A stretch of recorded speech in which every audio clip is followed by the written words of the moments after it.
Cape Verdean community in Pawtucket represents a large segment of our residents, but the needs of this community are very rarely examined or advocated for by our elected officials. What do you perceive to be issues and needs of this segment of our city, and what would you do at the state level to address them? You don't need to be in Pawtucket long to know that we have a very vibrant Cape Verdean American community. So, what are the issues that are important to them? The Cape Verdean American community is very diverse, like almost any other immigrant community.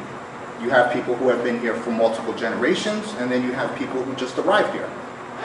So each one of those categories is going to require different needs to be able to advance.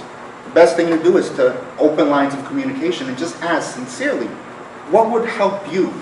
What would help your family? And take that into consideration. One of the biggest things is English language learning. If you read the Providence Journal today, the Providence was sued because they weren't providing English language learning to their students. That's one of the things that we should definitely make a priority, because if you cannot master the language, and that's the language you're being taught in, how much do you think you're going to actually be able to learn?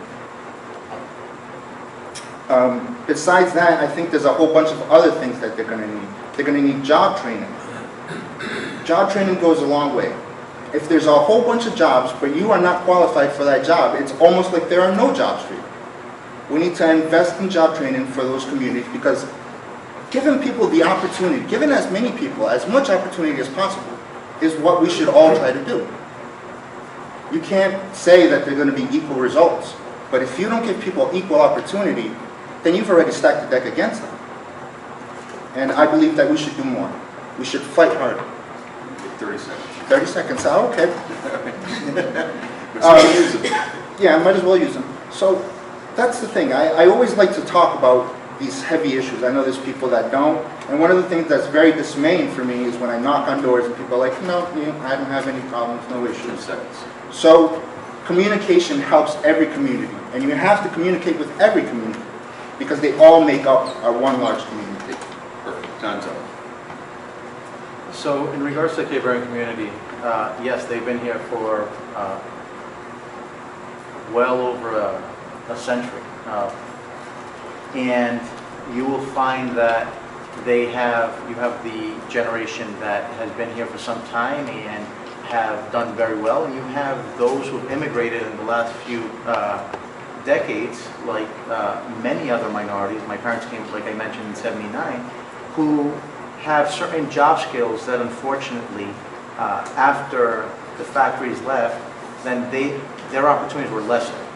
And that goes across the board. The Cape Verdean community is a third, I believe, of the current population in Pawtucket.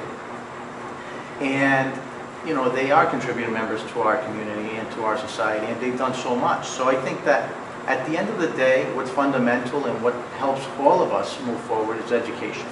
And in regards to English language learners, we put several $1 million in last year and this year to address that, and that's the beginning.